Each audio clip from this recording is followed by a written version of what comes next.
Hey, this is Eileen Fernandez-Parker, Cultivating the Learning. In the last video, I showed you how to share your files at different levels using email addresses. In this video, I want to show you how to share using a shareable link, because maybe you don't know every person that you need to share it with. For example, if you are doing a conference or a training session and you don't know everybody in your session, you're going to need to use a link and then post that link somewhere online. If you are a school secretary or an admin or a teacher and you have a website and you want to put a link on your website for people, that's where you're going to need the link. And I'm also going to show you how to actually link a word so that you don't have a link that is 50 some characters long, because it's just too much to ask people to type in and get it right. So we're going to be heading back up to the share window. This was already shared with two people, which I did in the last video. And so we put them in here. Up here in the top right-hand corner, though, it says Get Shareable Link. So if I click on that, it opens up this window. It automatically copied the link to my clipboard, which is fine.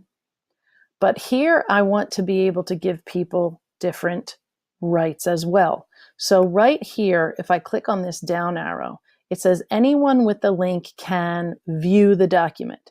So I might need to do that if I am trying to post a budget online and I just want the public to know, to be transparent and let them know what's going on in the budget. So I just want to give them viewing rights, because if they change it, then the original is changed.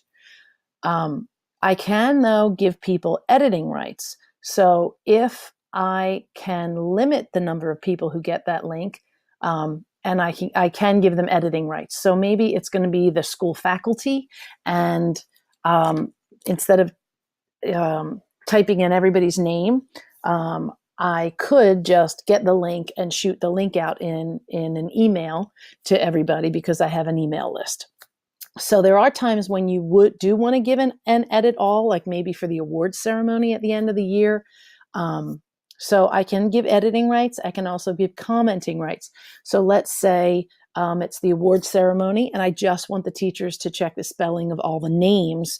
And if it's wrong, I want them to comment. I don't want to give everybody editing rights, because pretty consistently there's one person who accidentally erases something and doesn't notice that they did it, and then it just causes problems elsewhere. So I 80% of the time go with can comment, and if it's a full faculty, 100% of the time I go with can comment.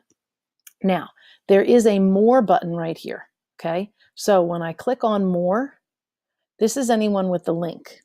I can make it public on the web if I want, or I can only share it with specific people. So right now, anybody with the link is where I would leave it. If I'm doing a conference, I'm probably going to do public on the web. Okay. Right here, no sign-in is required. This is what you have to set your sharing rights for if there is somebody who does not have a Google or Gmail address. So in the last video, I shared it with eileenfp@yahoo.com. So Eileen is not going to be able to open up that link unless I have this turned on to anyone. That means no sign-in required. Anybody can view. So I can change it to anybody with the link can comment if I want. Right now I'll leave it at can view, and then I hit save. And then I hit now. I can hit done because I know that I already copied it, but instead of having to click and drag all the way along this, you can just hit copy link. It copied it for me. Now I can hit done. So now what I want to show you is that I can open up a Google Doc, and let's just say this was my budget. And somewhere in this Google Doc, I'm going to have the word budget. Instead of pasting the link in there because it looks messy, I'm going to type out the word budget. I'm going to highlight the word budget, and then I'm going to go up to this link and I'm going to hit insert link. And here is where I can paste the link and then I can hit apply. And now when anybody clicks on budget, this window will pop up and then they can click on that link and you'll see that it's going to open up my original Collaborate document.